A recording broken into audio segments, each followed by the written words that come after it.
Have you ever stood on a beach and just watched the water roll in? The ocean is always moving, but why? Well, welcome to today's Explainer. We're about to go on an amazing cosmic journey to explore the incredible forces moving our ocean waters. Let's dive right in. So, what exactly is making all that water move? Did you know the ocean doesn't just splash around on its own? It's true. There are actually these massive invisible forces acting on the water every single second, and they're coming from deep inside the Earth and even from outer space.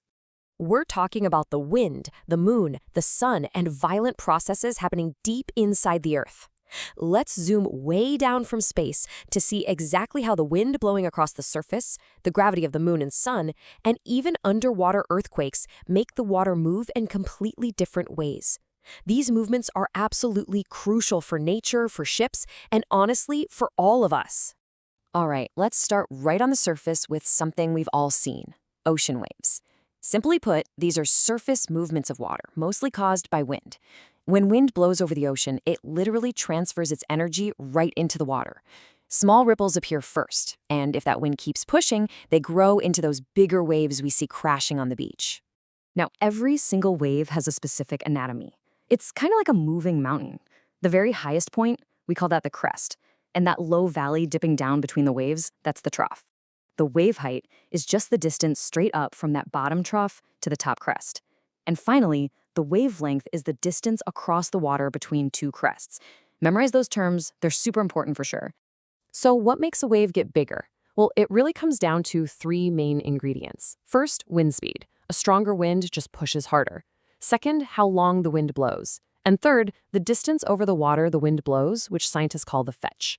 A huge storm with crazy fast winds blowing for days over a long fetch, that's going to produce massive, powerful waves. And just how big can they get? Well, take a look at this massive number: 30 meters.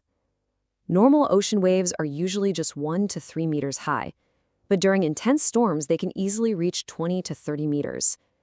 The largest waves ever recorded by scientists were actually over 30 meters high. To put that into perspective, imagine a wave as tall as a 10-story building just rolling through the ocean. Okay, prepare for a mind-blowing fact. Follow the arrows here. The water itself, it doesn't actually travel forward across the ocean. Actually, scratch that. It's the energy that moves forward, while the water particles mostly just move in small circles. They rise, sink, and return to where they started. This is exactly why a floating buoy just bobs up and down in circles as a wave passes by. Right, now let's dive deep, deep down to the ocean floor and shift our focus to tsunamis. A tsunami is a series of incredibly long waves. But here's the catch: they aren't caused by wind. Instead, they're caused by a sudden, massive movement of water. The main culprits: underwater earthquakes, underwater volcanic eruptions, huge landslides on the seafloor, and very rarely, a meteorite falling from space right into the ocean. Let's break down exactly how an underwater earthquake triggers a massive tsunami in 4 steps. Step 1, an earthquake makes the seafloor suddenly shift. Step 2, all that huge amount of water sitting above it gets thrust upward, forming a wave. Step 3, this long wave travels across the deep ocean incredibly fast. And finally, step 4, when it gets near the coast, the wave slows down, its height shoots up, and it can cause massive destruction. The contrast here is absolutely wild. Out in the deep open ocean, a tsunami's wave height is usually less than 1 meter. Ships out there might not even notice it pass under them. But its speed? A super fast 700 to 900 kilometers per hour. That is literally the speed of a jet plane. However, when it hits the shore, the water gets shallower, the speed drops, the water gets squeezed together, and that height explodes upward to 10, 20, or even over 30 meters. Now, this is probably the most important thing to take away today: knowing how to stay safe. A crucial natural warning sign to remember is this: before a tsunami hits, the sea sometimes suddenly pulls back from the beach. The water level drops way down, and you might even see the bare seafloor. If you ever see the ocean suddenly move away from the shore like this, run. It is a massive warning sign that a huge wave is coming very soon. Okay, let's blast back out into space to check out our third type of movement: tides. Tides are the regular, predictable rising and falling of the sea level. Unlike wind waves or sudden tsunamis, tides are caused by cosmic gravity, mainly the gravitational pull of the moon, and also the sun, just tugging on the Earth's oceans from millions of miles away. Think of it like this. The moon pulls the Earth's water toward itself, which creates this massive bulge of water on the side facing the moon. But here's the cool part. Another high tide bulge forms on the exact opposite side of the Earth. Because our planet rotates every 24 hours, most places pass through these two water bulges. That means most coastlines experience 2 high tides and 2 low tides every single day, with about 12 hours and 25 minutes between those high tides. And hey, the sun joins the party too.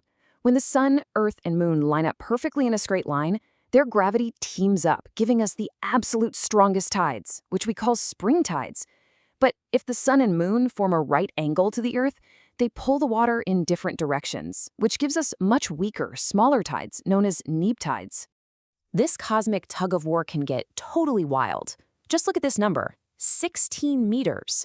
Up in Canada's Bay of Fundy, the difference between high tide and low tide can be more than 16 meters. That means the water level goes up and down by the height of a 5-story building every single day, just because of the gravity of the moon and the sun.